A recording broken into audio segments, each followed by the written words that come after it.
Now I will continue the Heart Sutta.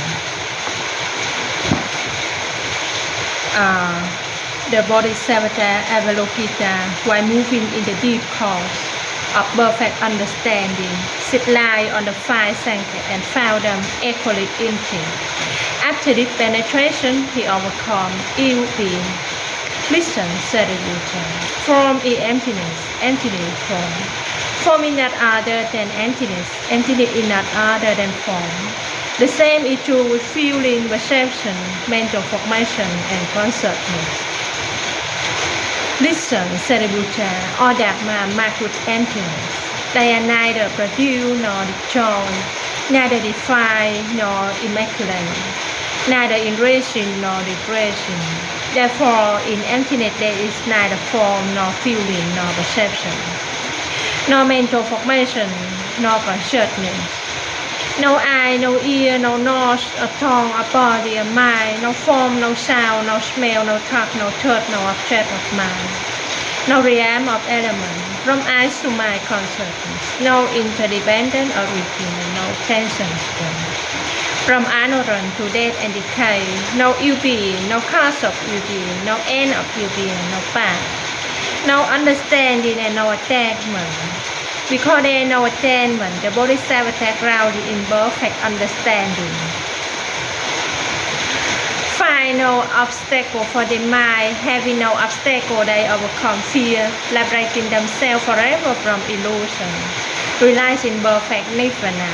Overstand the past, present, and future tend to this perfect understanding, a right, full, right, and universal enlightenment.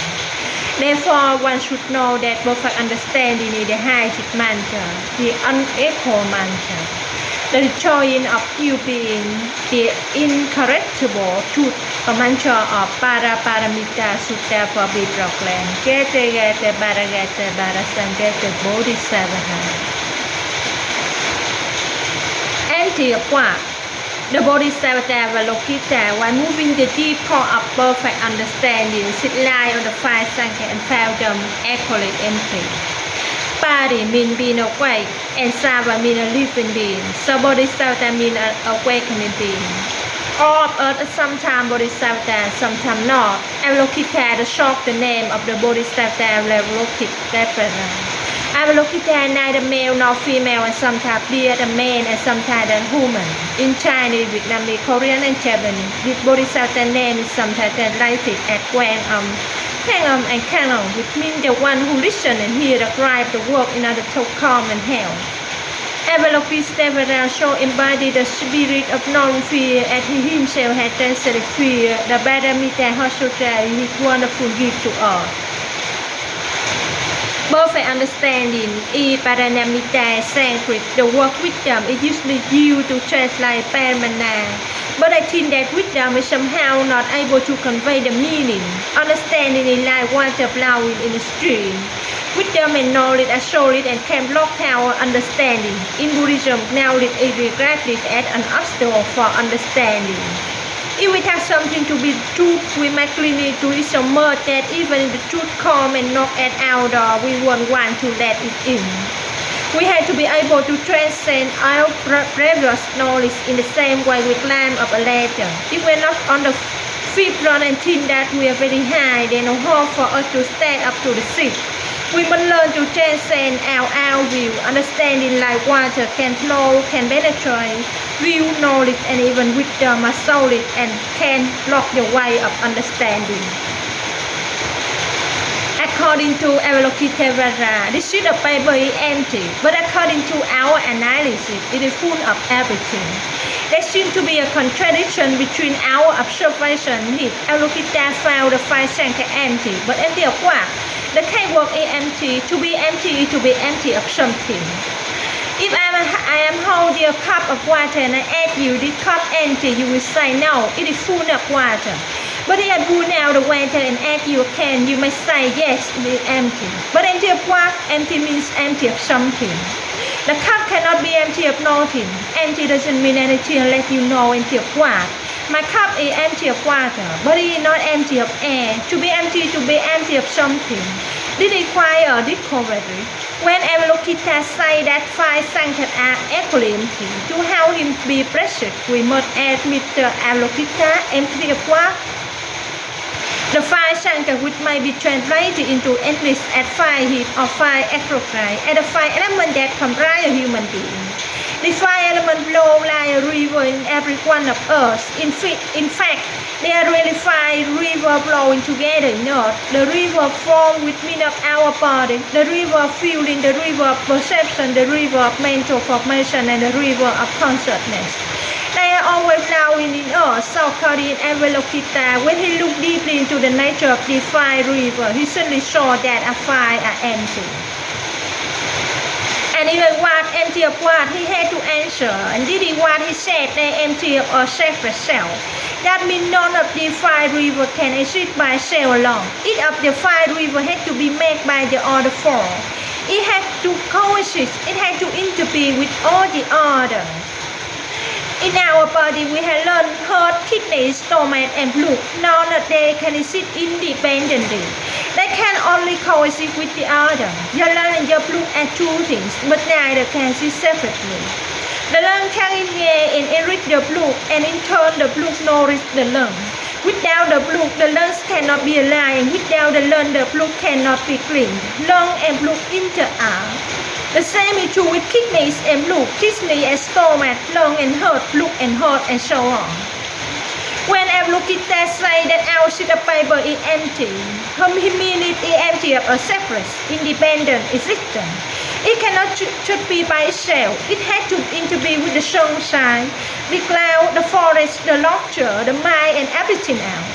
It is empty of a separate self, but empty of a separate self means full of everything. So it seems that our observation and that of Avalokita do not contradict each other at all. Avalokita looked deeply into the five sanctions of form, feeling, perception, mental formation, and consciousness, and he discovered that none of them can be self by it alone. It can only interbe with all the others. So he tells us that form is empty of a separate self, but it is full of everything in the common.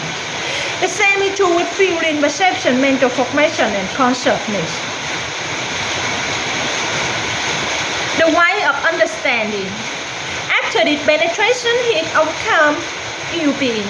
Penetration means to enter something, not to just stand outside of it. When we want to understand something, we cannot just stand outside and observe it. We have to enter deeply into it and to be one with it in order to really understand. If we want to understand a person, we have to feel their feeling, suffer their suffering, and enjoy the joy. The sutras use the word penetration to mean full comprehension. The word comprehend is made of the Latin root com, which means together in mind, and prehend, which means to get it a bit up. So to comprehend something means to beat it up and be one with it. There is no other way to understand something.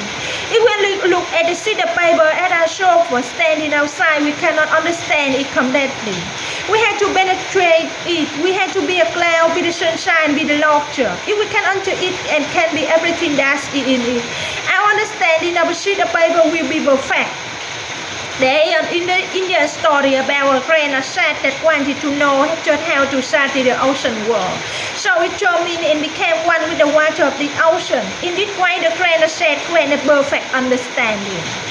If we are concerned with it and want to understand another country, we can just stand outside and observe. We have to be one with a citizen of this country in order to understand her feeling, perception, and mental formation. Any meaningful work for it must follow the principle of non-duality. The principle of penetration is our bit practice to penetrate, to be one with, in order to really understand. In the sutra, the four establishment of mindfulness, the Buddha recommends that we observe in a penetrating way. He said he would contemplate the body in the body, the feeling in the feeling, the mental formation in the mental formation. Why did he use this kind of repetition? Because you have to enter in order to be one with what you want to observe and to understand. Nuclear scientists are beginning to say it also. When you enter the work of elementary particle, you have to become a participant in order to understand something. You can no longer stand outside and remain just an observer. Today, many scientists prefer the word participant to the word observer. In our effort to understand each other, we should do the same. A husband and a wife who wish to understand each other have to be in the skin of their partner in order to feel. Otherwise, they cannot really understand. In the light of Buddhist meditation, love is impossible without understanding. You cannot love someone you do not understand him or her. If you don't understand you love, that is not love. It is something else. Avalokita meditation were deep penetration into the five skandhas, sinking deeply into the river form, feeling, perception, mental formation, and consciousness. He discovered the empty nature of all the recently outcome open. All of us who would like to write the kind of emancipation will have to look deeply in order to better the true nature of emptiness.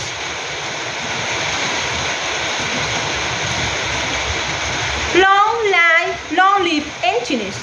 Listen, Sariputra. Form is emptiness, and emptiness is form. Form is not other than emptiness. Emptiness is not other than form. The same true feeling, perception, mental formation, and consciousness.